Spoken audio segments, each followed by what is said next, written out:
New York State Department of Corrections and Community Supervision. To accept this free call, press 1 to... We used to call him Waters. Linwood Collins, she gave him 45 years. But then there was two individuals that were sentenced to 133 years.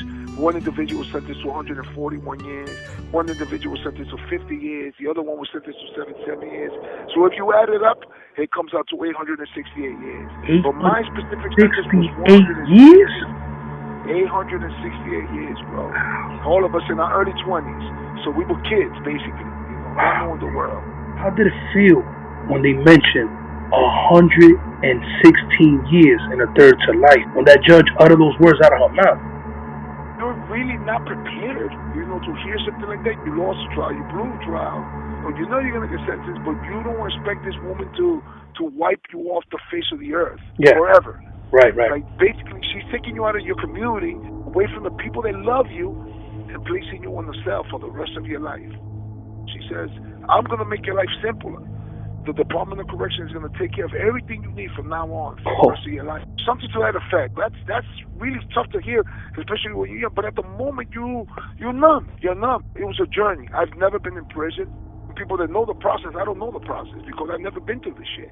So to me, it was like, it was a journey, but it was also like a little bit of an adventure because everything was new to me. Every single thing I had to ask about everything because everything was new to me.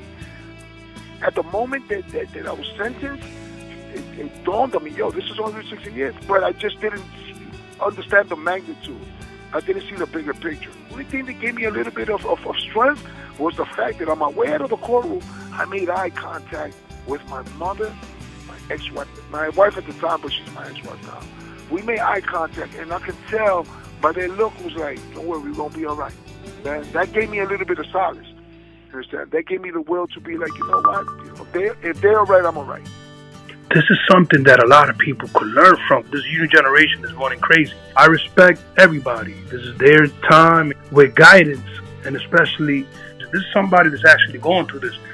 How could you get adjusted to life in prison? You got 33 years in, I believe that's 30, 33, 35 years in already. Yeah, 33. It's like, for the youth, the message that I bring them is that this is not the life that you want to live. You never get adjusted. You can get acclimated to the environment, but you never get adjusted to this unnatural environment. You're living in a cage. It was like going to a kennel.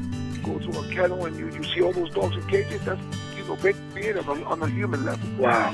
Wow. Put you in a cell and they tell you what time you're gonna lock in, and when you're gonna take a shower, and when you can take a haircut, when can you go to chow, to the mess hall, to the cafeteria to eat.